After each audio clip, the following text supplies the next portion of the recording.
Good evening. You're watching the News at 6 with me, Shan Russell. The News at 6 is all about the day's biggest developing stories, and we'll be filling in on them over the next half hour. But first, the headlines that we're tracking right now. A day after Army Chief General Dalbir Singh Suhag accuses Union Minister General VK Singh of victimization, Congress asked Prime Minister Narendra Modi to take action against him.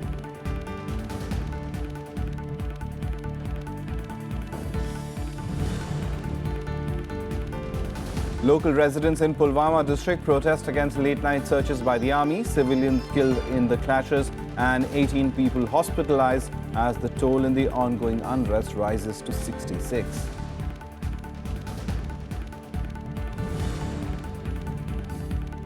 Suspended en masse for a week, DMK MLAs staged protests outside the Tamil Nadu Assembly. MLAs claimed they were denied entry into the Assembly premises.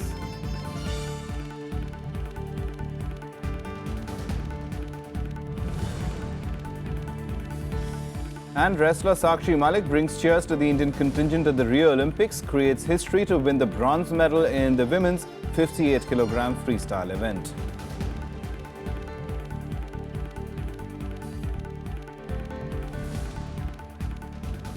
Our top story this evening, Army Chief General Dalbir Singh Suhag submitted a document in the Supreme Court accusing Union Minister VK Singh of victimization when he was the Army Chief. Dalbir Singh's allegations come in an affidavit that he filed in response to a petition moved by the retired Lieutenant General Ravi Dastane, who alleged favoritism during his selection as the Army commander. He also alleged that General VK Singh tried to stop his promotion. It is the first case of an Army chief going public with allegations against a predecessor. Dalbir Singh was placed under a discipline and vigilance ban by the then Chief of Army Staff VK Singh in 2012 for his alleged failure of command and control. This was followed by a court of inquiry into an operation carried out in Jorhat, Assam. General VK Singh is currently the Minister of State for External Affairs.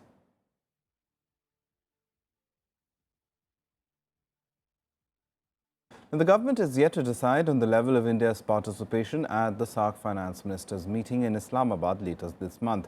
This comes amid indications that Finance Minister Arun Jaitley may skip the conference due to the strain in the ties between the two countries. India, meanwhile, rejected Pakistan's proposal to hold Foreign Secretary-level talks on Kashmir on Wednesday, making it clear that terrorism was central to any talks with Islamabad. Foreign Secretary S. Jaishankar had responded to Pakistan Foreign Secretary Aizaz Ahmed Chaudhry's invitation, expressing willingness to travel to Islamabad. He, however, maintained that Pakistan had no locus standi in addressing any aspect of the situation in Jammu and Kashmir, which he stressed is an internal matter of India.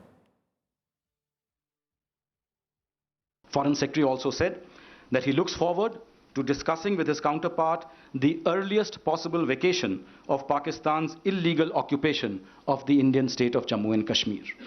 Foreign Secretary also underlined the importance of bringing to justice all those guilty in Pakistan for the Mumbai terrorist attack of 2008 and the Pathankot air base attack. He said that his visit should provide the opportunity to receive a briefing from Pakistan's Foreign Secretary on progress in this regard. All I can say is that as of now, no decision has been taken as yet on the level of our participation in that particular meeting. And as far as Prime Minister's visit to Pakistan for the SAARC summit is concerned, you would appreciate that decisions and announcements of such nature are not made so much far in advance. A day after all the 89 DMK MLAs were suspended for a week in the Tamil Nadu Assembly, party members led by Leader of Opposition M.K. Stalin held protests at the State Assembly today. The MLAs were in fact alleged that they were denied entry into the Assembly premises. Accusing Tamil Nadu Chief Minister J. Jayalalitha of being dictatorial, the DMK MLAs sat on a dharna. The Tamil Nadu Speaker ordered the en masse eviction and suspension yesterday after DMK members strongly protested remarks made by a ruling AIA-DMK member apparently ridiculing Stalin. Speaker P. Dhanapal ordered the action after the DMK MLAs insisted on expunging the remarks even after he rejected their demand and asked them to cooperate for the smooth conduct of the House. Later, the government moved a resolution suspending the DMK members for a week, which was passed by a voice vote.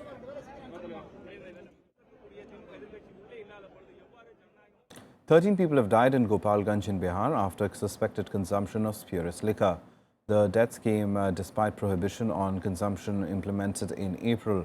Authorities say the reason behind the deaths is not clear and have ordered a probe. While some family members allege that the victims consumed spurious liquor, others gave in writing that spurious liquor was not the reason for the deaths. Authorities say that a single reason may not be the cause of death, since they've been reported at different times from different locations under 5 police stations. Following the deaths, the BJP attacked Chief Minister Nitish Kumar, saying that the state government is working to cover up the reason for the death. अभी तक कुल 10 मौतों की हम लोग को सूचना है। कल 7 मौतें हुई थी और आज 3 मौतों की सूचना प्राप्त हो रही है।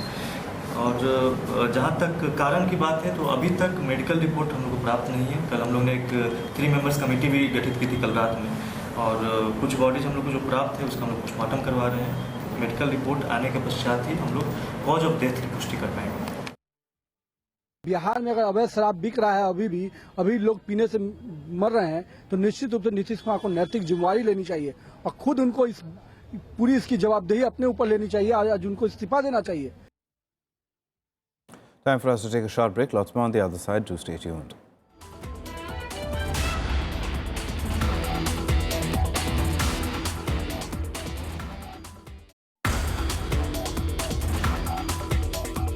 What you think are our major challenges in terms of higher education? Major challenge is improper recognition of what an education costs.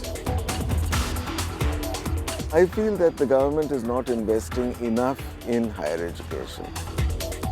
A lot of our problems can be addressed very effectively by science. I think a career in science is a tremendous privilege to have.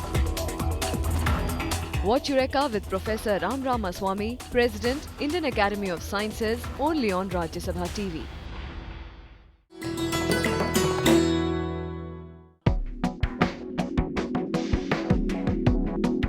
Jade was popular during Mughal era and gained prominence during Akbar's rule in 15th and 16th century. It came all the way from Iran and Central Asia in attractive colors. The royalty had a unique use for it, since jade changed color when it came in contact with arsenic. They started utensils like plates, jars, bowls, and even hookah with it, and thereby avoided getting poisoned by rivals.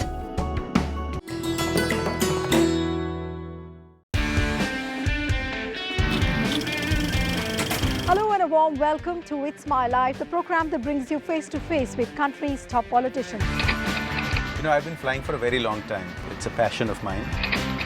अगर मैं बोलूँ मिठाई, कराची हलवा, comedian, जाने walker, ये मेरी जो भाभियाँ हैं ये प्रसन्न रहेंगी तो मुझे ठीक से खिलाएंगी, तो इसलिए मैं तो अपनी सारी भाभियों की चमचागिरी करती हूँ। मैं तो चला जिधर चले रास्ता। You can't be a successful MP without your wife, huh? I can't be successful anything without my wife. Shortcut में सबको खुश करने के लिए चल धन्नो आज तेरी इज्जत का सवाल है। See, whenever you play golf, you forget about anything. You forget even your own wife also. Most handsome MP in Parliament. Manoj Tiwari. Watch It's My Life at these times, only on Rajya Sabha television. आज हमारे साथ हैं केंद्रीय मंत्री मनसुख लाल मंडाविया जी। गुजरात खासा चर्चा में इन दिनों, एक राजनीतिक तौर पर और दूसरे कुछ दलितों पर हमलों को लेकर। गुजरात के साथ दुर्व्यवहार हो रहा है, नहीं होना चाहिए गुजरात की जनता के पर। ये लोग वैसा करके गुजरात की शांति को डिस्टर्ब करने की कोशिश कर रहे हैं। दलितों पर हमले को लेकर वो भी तो एक कड़वी सच्चाई है। मंडाविया, जो घटना घटी तो हमने क्या उसको सपोर्ट किया? बिगड़ते माहौल के चलते अपने मुख्यमंत्री को बदलना पड़ा। ये कोई पॉलिटिकल इश्यू नहीं है, ये कोई घटना की वजह से उसका रेजिग्नेशन नहीं हुआ है। देखिए तर्कश।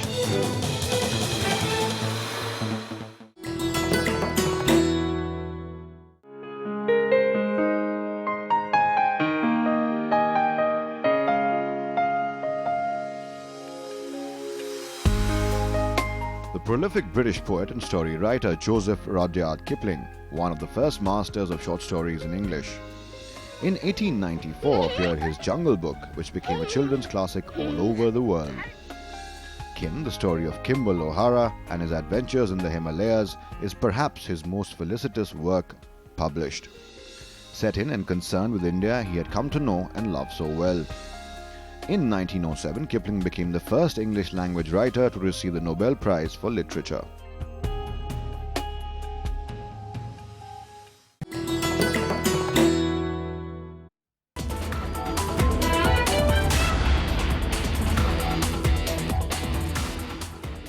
Welcome back. You're watching the news at 6. Now, a lecturer was killed and 18 others were injured in clashes between security forces and protesters in the Crew area of Pulwama district in Kashmir late last night. The protesters were opposing a search operation where curfew and restrictions remained in force for the 41st day today. Clashes broke out between security forces and protesters in the Crew area of Pulwama district late on Wednesday night. A lecturer was killed and 18 people were injured in the incident that was triggered by local residents opposing an army search operation. It was a joint patrol which has gone there.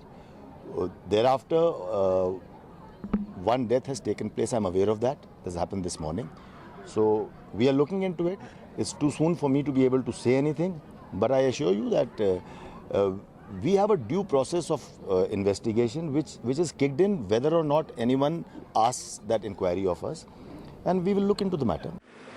According to the residents, the army was conducting house-to-house searches for youngsters who were leading the protests in the area.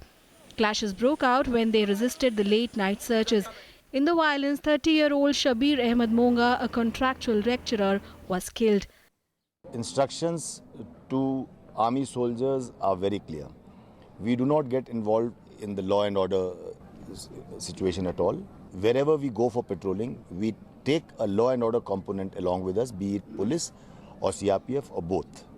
At several places, I have so many of my men admitted in hospitals because we've had people who've fractured their arms or have had sutures and stitches. There are so many injuries to army personnel also because we keep taking the hit of the stone pelters and we have nothing to respond.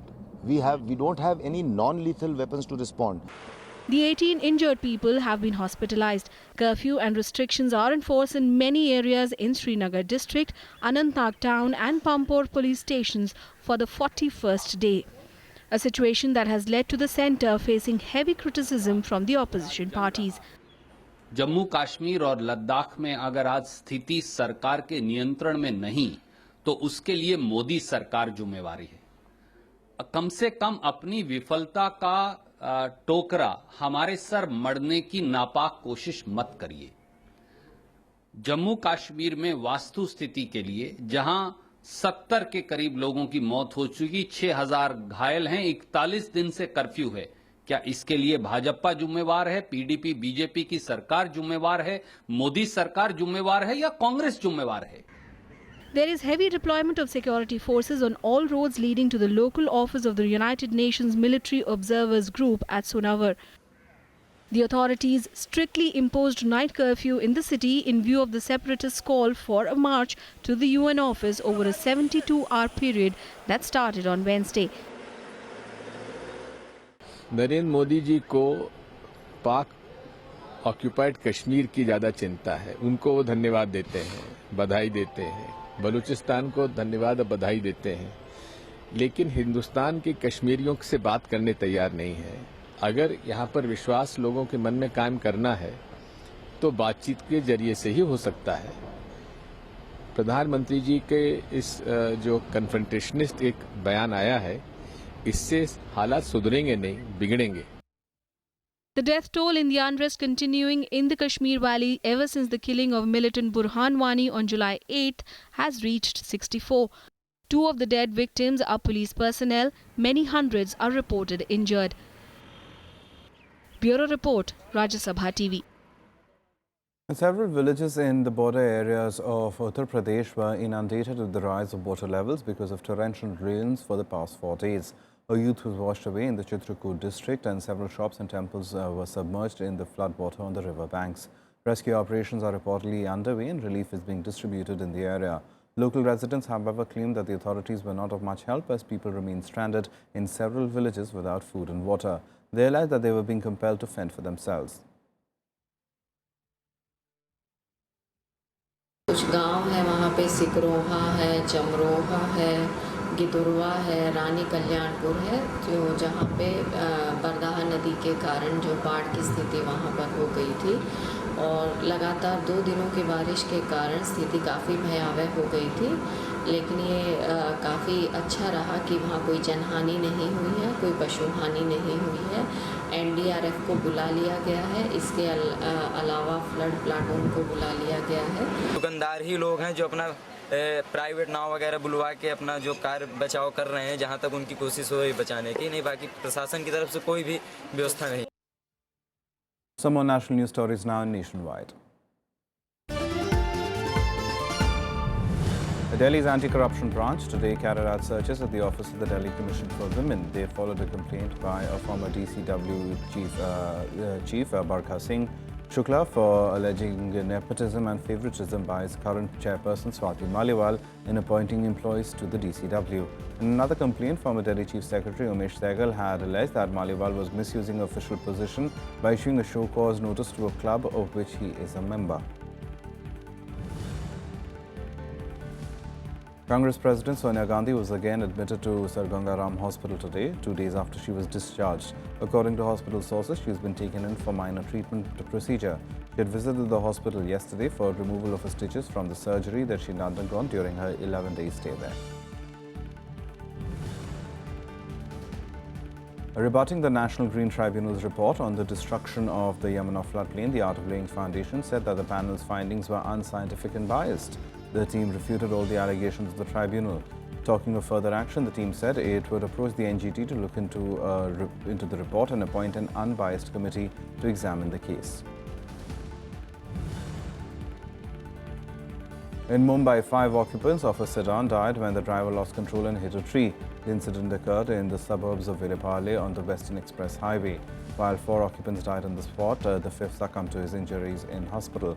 The car was completely smashed on impact with its roof almost ripped off.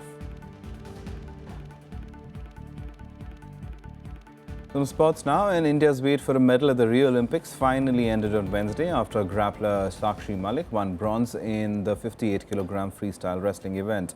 The 23-year-old girl from Haryana made a sensational comeback with a win over her Kyrgyz opponent.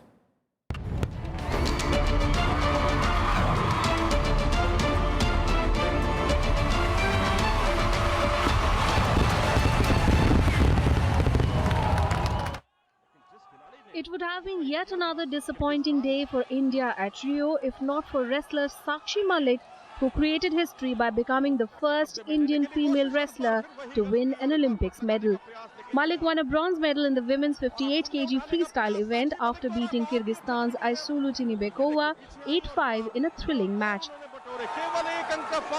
Sakshi was 0-5 down in the first half of the game but made a sensational comeback to win the match in the final seconds. 2-1 और ये समय समाप्त हुआ और भारत को मिला Olympic खेलों का कांस्य पदक। Sakshi is only the 4th Indian woman athlete to win an Olympic medal after Karanam Malleshwari, Mary Kom and Saina Nehwal.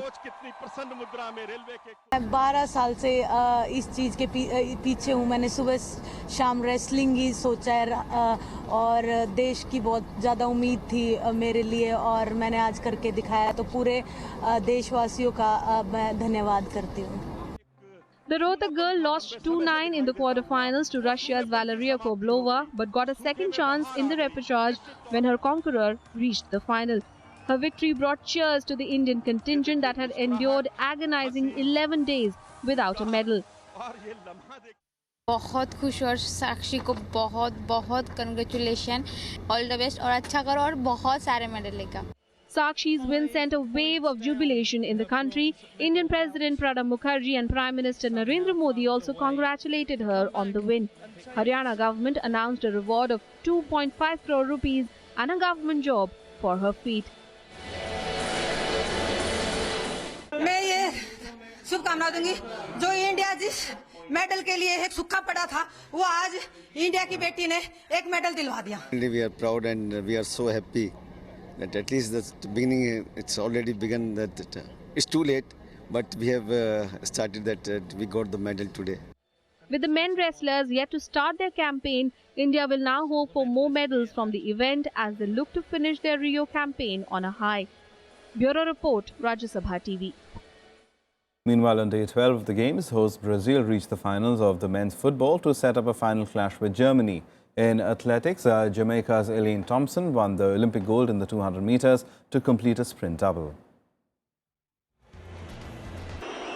Hosts Brazil thrashed Honduras 6-0 to advance into the men's football final. Brazilian captain Neymar scored a brace, including the fastest goal in Olympic history. Gabriel Jesus also scored 2 goals, with Marquinhos and Luan adding 1 each.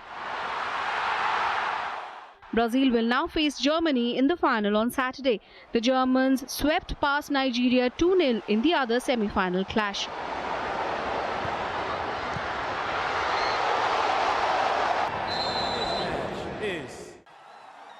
In athletics, Jamaica's Elaine Thompson won the Olympic gold in the 200 meters event to complete a sprint double in Rio. Thompson clocked 21.78 seconds to beat Netherlands world champion Daphne Schippers by 0.13 seconds. The 24-year-old had earlier claimed gold in the 100-meter event.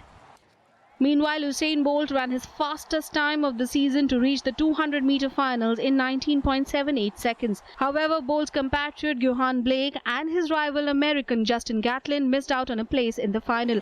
Bolt has already won the 100 meters and is now aiming for an 8th Olympic gold by retaining his 200 meters title. In wrestling, Japanese wrestler Kaori Icho became the first woman to win individual gold medals at 4 consecutive Olympics. The 32-year-old beat Russia's Valeria Koblova to win the 58 kg freestyle wrestling division. In hockey, defending Olympic champions Netherlands reached the final of the women's competition after beating Germany 4-3 on penalties. They will next meet Great Britain in the final. In table tennis, China completed their sweep of the gold medals after their men's team defeated Japan 3-1 in the final. With the win, the Asian powerhouse has now won 28 out of 32 golds awarded since table tennis became an Olympic sport in 1998. In the overall medals tally on day 12, the United States leads the table with 93 medals that includes 30 gold, 32 silver and 31 bronze. Britain stands at the second spot with 19 golds. China retains the third spot with 54 medals that includes 19 gold, 15 silver and 20 bronze, while India finally got a breakthrough by winning a bronze medal in wrestling. Bureau Report, Rajya Sabha TV.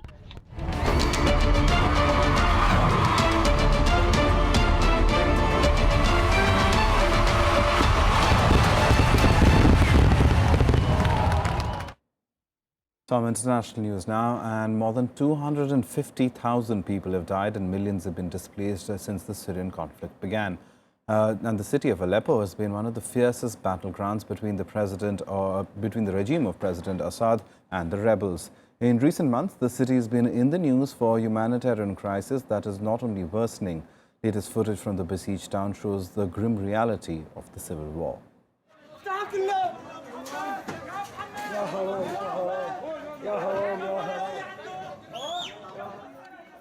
The grim reality of the ongoing war in Syria can clearly be seen in the faces of these children. Covered in dust from head to toe, these children were pulled out of the rubble of a building in Aleppo after it was hit by airstrikes. The little boy sits dazed and silent, trying to get a grip on what's happening around him, trying to wipe the blood from his badly injured face. Barely 4 years old, more than half his life has been spent in the violent zone. Aleppo has seen some of the worst fighting since the civil war began in August 2014. The fight for control over the city between the government and the rebels has intensified in recent weeks. Hundreds have died and many others are deprived of basic necessities. As we are asking, and I again insist on behalf of the Secretary General of the UN and of all the Syrian people, to have a 48 hours pause in Aleppo to start with, That would require some heavy lifting from not only the two co-chairs, but also those who have an influence on those who are fighting on the ground. The United Nations says that 2 million people lack access to clean water in Aleppo, creating a risk of disease. Technicians are not being allowed access to repair electricity networks that drive water pumping stations. 8 convoys have also not reached Syria's besieged towns in August. Due to the lack of a pause, no humanitarian aid is reaching anywhere Syria at the moment except Deir ez-Zor, and Aleppo is still eastern Aleppo besieged and western Aleppo in threat of becoming besieged. The violence, however, is not restricted to Aleppo. This footage shows the immediate aftermath of airstrikes in Damascus, serving as a tragic reminder that the conflict is nationwide, from Aleppo in the north to homes in central Syria and Damascus further south. The dire situation has forced another appeal from the UN Secretary General, who warns of an unprecedented humanitarian catastrophe in Syria. He has also urged Russia and the United States to quickly reach a deal on a ceasefire in the war-torn country. Bureau Report, Rajya Sabha TV. That's all from us. Goodbye.